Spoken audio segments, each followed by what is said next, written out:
Selamat datang kembali di sesi pembahasan kita. Hari ini kita langsung saja menyelami satu akun TikTok yang menarik nih dari Indonesia, @pabarstudio. Sumber kita kali ini adalah sebuah analisis mendalam ya tentang akun ini.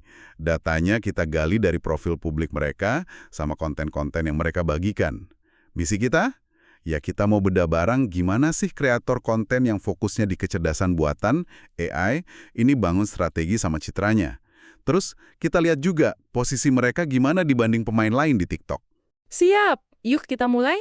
Tentu, ini kasus yang menarik banget buat dikopas. Akunnya kan relatif baru ya, pengikutnya juga masih kisaran 1.700-an gitu, tapi udah nyoba bikin ceruk sendiri di ranah AI.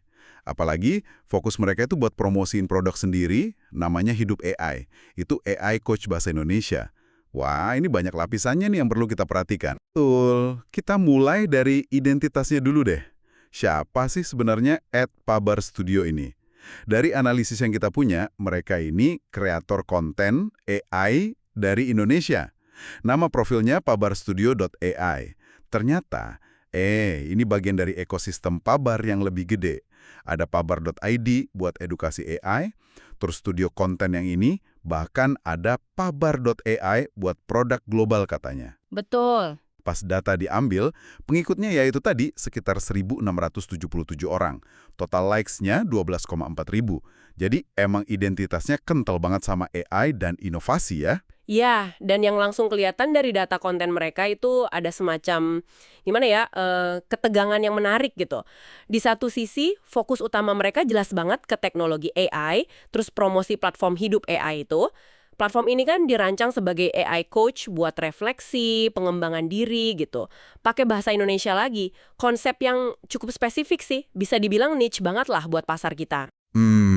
AI coach buat refleksi diri, cukup dalam ya konsepnya buat platform kayak TikTok. Terus tadi dibilang ada ketegangan, maksudnya gimana tuh?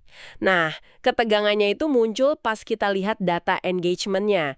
Nanti kita bahas lebih detail, tapi intinya gini. Video mereka yang paling viral, yang dapat ratusan ribu likes itu loh, justru bukan konten soal AI atau hidup AI. Oh iya, terus konten apa dong? Malah konten hiburan ringan yang kayaknya nggak ada hubungannya sama fokus utama mereka. Nah, ini kan langsung muncul pertanyaan pentingnya yang bakal kita eksplorasi. Gimana caranya mereka nyiimbangin ambisi bangun brand AI yang edukatif, visioner gitu, sama realitas algoritma TikTok. Kan algoritma TikTok cenderung lebih suka konten hiburan massal ya. Ini tantangan intinya sih, kelihatan banget dari analisis ini. Wah, itu langsung ke jantung persoalannya ya. Oke. Sebelum kita masuk ke data engagement, kita bedah dulu deh ragam konten yang mereka sajikan. Ini kan juga kunci buat ngerti strategi mereka. Analisis ini nemuin beberapa jenis utama. Pertama, ya pasti demo produk dan edukasi AI ya.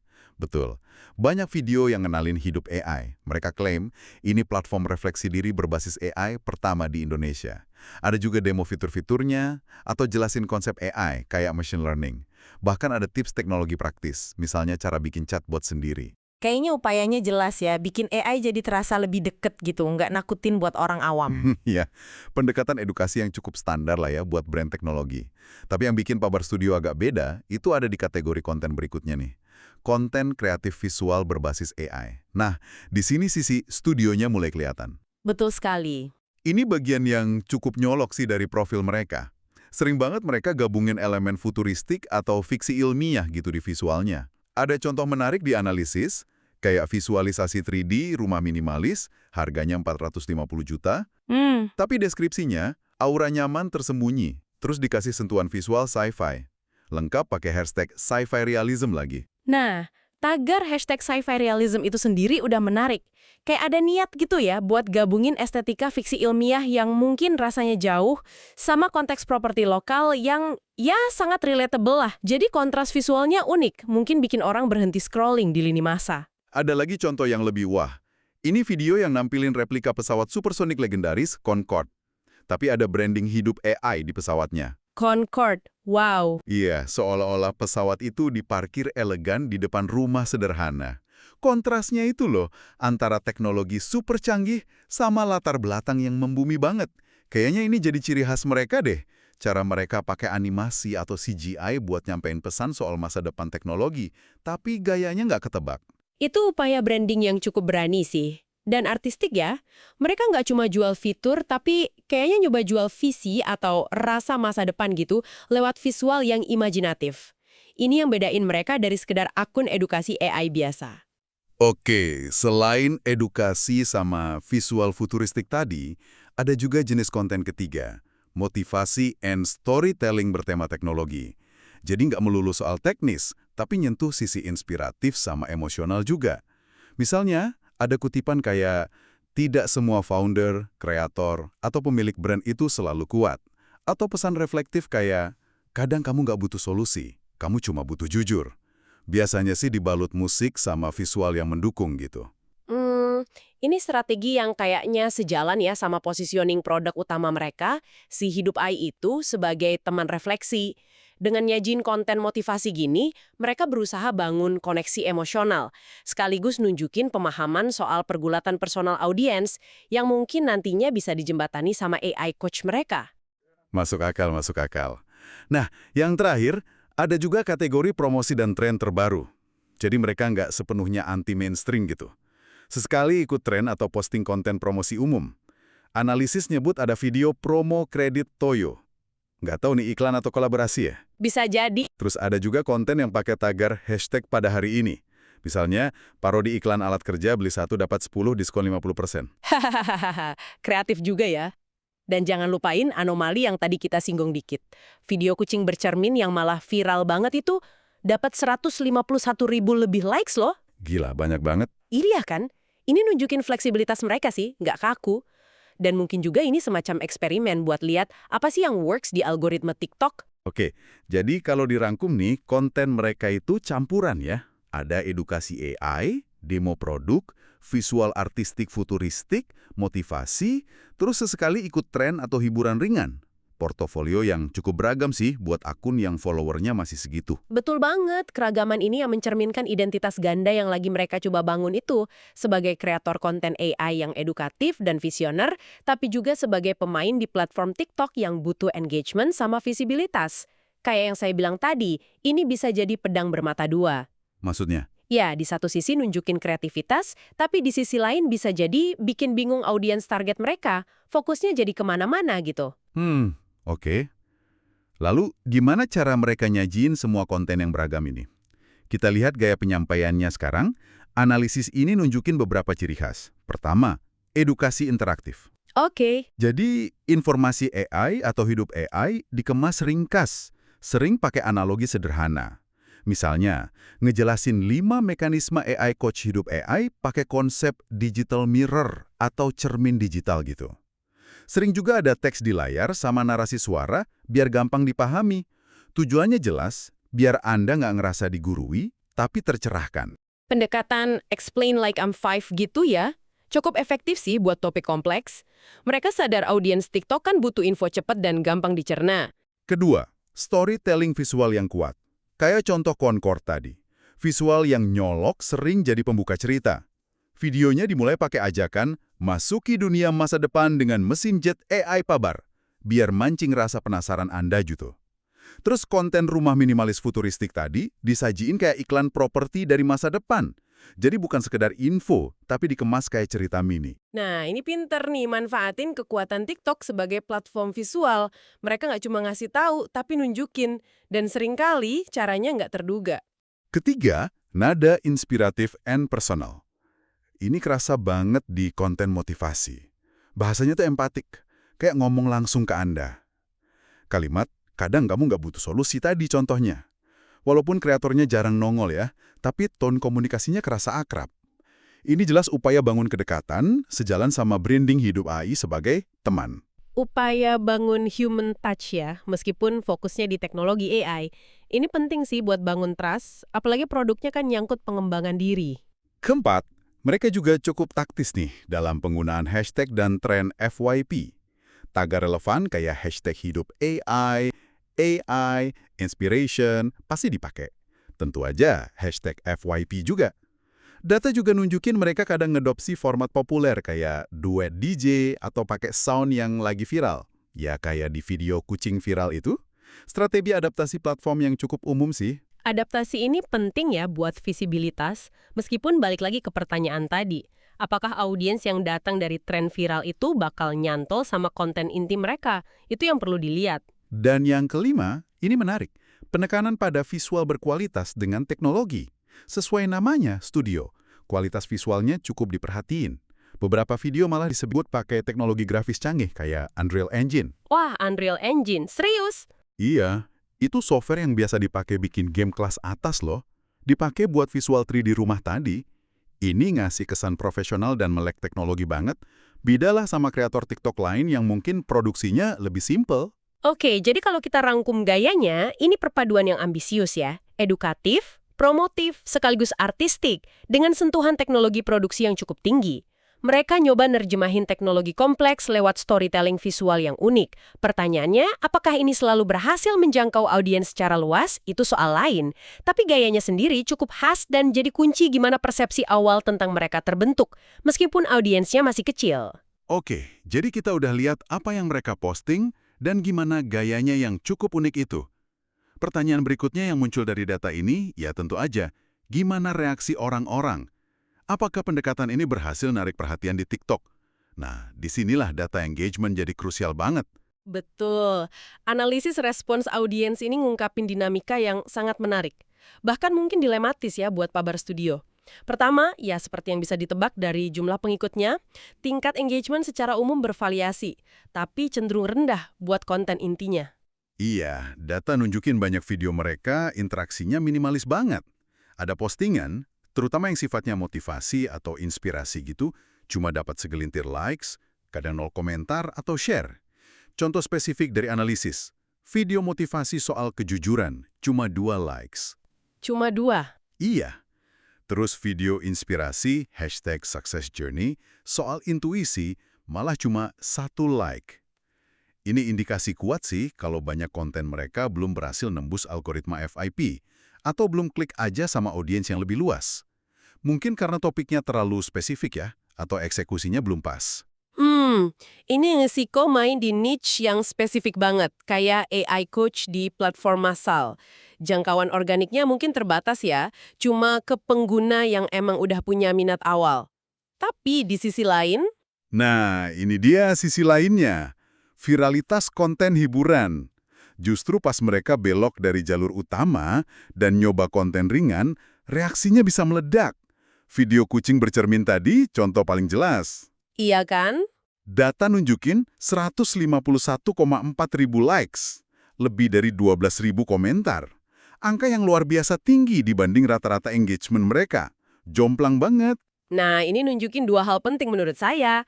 Pertama, ya kekuatan konten hiburan universal di TikTok. Siapa sih yang nggak suka video kucing lucu? Kedua, ini mungkin nunjukin algoritma TikTok lebih ramah sama jenis konten kayak gini, nggak peduli identitas akunnya apa. Video ini kemungkinan besar nyampe ke audiens mainstream, jauh di luar niche AI atau pengembangan diri. Lalu gimana dengan respons buat konten inti mereka? Yang soal AI atau promosi hidup AI itu, analisis bilang engagement-nya cenderung lebih rendah. Tapi apa berarti negatif? Nggak selalu sih. Meskipun jumlah interaksinya lebih kecil, persepsi dari audiens inti yang emang tertarik AI kemungkinan positif. Mungkin ada aja komen yang nanya detail soal hidup AI. Atau sekadar apresiasi, keren inovasinya. Sayangnya, data spesifik komentar ini terbatas ya di analisis kita. Tapi sentimen umumnya kayaknya positif atau paling nggak penasaran lah di kalangan audiens yang relevan. Secara keseluruhan dengan total 12,4 ribu suka di profil, tapi mayoritas video non-viral cuma dapat puluhan suka, ya engagement rate per video emang terbilang rendah. Wajar sih buat akun niche yang masih berkembang, tapi jelas ini area yang perlu ditingkatin. Analisis ini juga nyorot peran algoritma sama jangkauan ya. Konten niche bahasa Indonesia mungkin ngebatasin penyebaran organik. Tepat. Algoritma TikTok kan dirancang buat maksimalin waktu tonton sama engagement. Konten teknis atau reflektif gitu mungkin kalah saing sama konten yang lebih ngehibur secara instan. Tapi ada potensi juga sih pas mereka ngemas tema serius pakai visual unik kayak video Concord tadi. Keunikan visualnya bisa jadi pemicu FYP, bikin orang berhenti scrolling, terus mungkin interaksi karena beda aja. Jadi, tantangan terbesarnya itu konversi ya. Ngubah penonton video viral, kayak video kucing tadi, jadi pengikut setia yang beneran tertarik sama AI dan hidup AI. Persis. Itu pertanyaan strategi pertumbuhan yang krusial banget buat akun kayak gini. Gimana caranya nyimbangin antara mancing massa pakai konten viral sama ngerawat komunitas niche pakai konten yang relevan dan mendalam.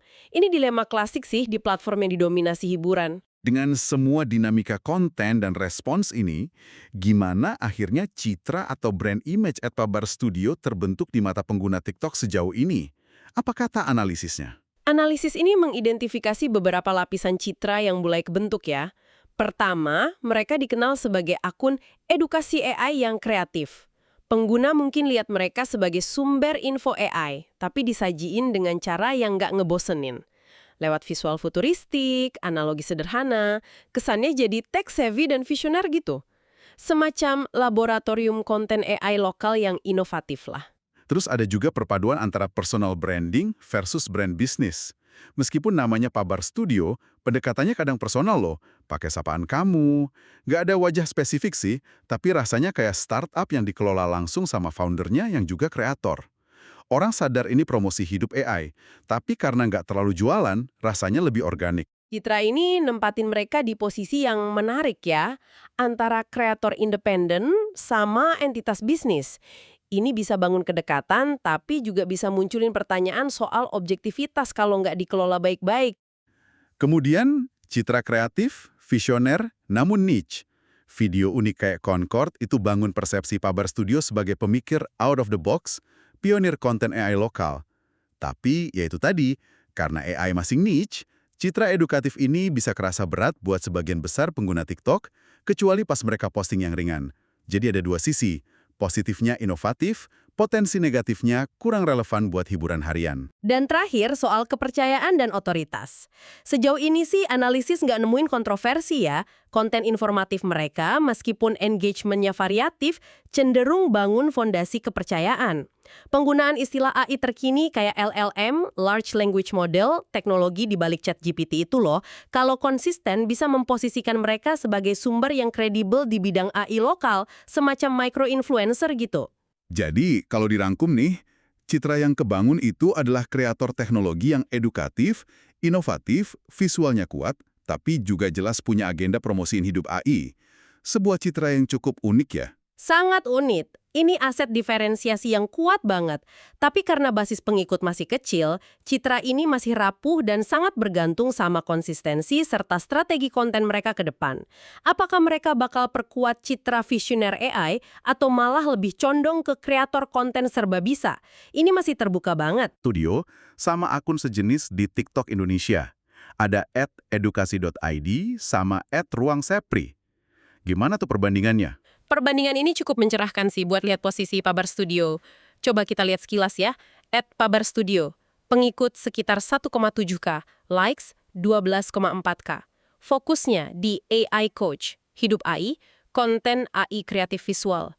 Kekuatannya, konsep unik, niche spesifik, punya produk sendiri.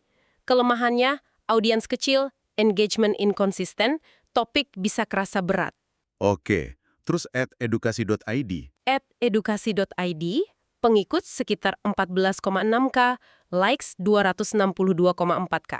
Fokusnya lebih luas, edukasi teknologi umum, AI, IT, web. Kekuatannya, topik luas and praktis, gaya edutainment ringan, list tips gitu, gampang viral, audiensnya lebih gede. Kelemahannya, mungkin kurang mendalam, formatnya gampang ditiru, nggak terikat produk spesifik. Satu lagi, @ruangsepri. Digital, personal brandingnya kuat, ada figur kreatornya jelas, kekuatannya niche jelas buat kreator, engagement tinggi, praktikal, kredibilitas tinggi, ada endorsement brand juga. Kelemahannya ya niche-nya terbatas buat kreator aja, mungkin ada kesan sponsor kuat, fokusnya lebih ke tools AI, kurang aspek humanis atau reflektifnya. Jadi perbandingan ini nunjukin Pabar Studio main di liga yang beda ya. Niche-nya lebih sempit dari edukasi tapi fokusnya lebih ke konsep dan produk hidup AI dibanding Ruangsepri yang fokus ke tools buat kreator. Tepat sekali. Pabar Studio kayaknya nyoba jalur yang lebih idealistik mungkin ya, dengan konsep AI coach dan pendekatan visual yang artistik itu. Keunggulan mereka jelas di originalitas konsep. Nggak banyak loh yang ngebahas AI mentor lokal dengan gaya kayak gini. Punya produk hidup AI juga jadi pembeda kuat kalau mereka berhasil komunikasiin relevansinya. Tapi ya itu, kelemahannya tampak nyata di angka. Ukuran komunitas sama konsistensi engagement masih jauh ketinggalan dari kompetitor yang udah nemuin formula aman di TikTok.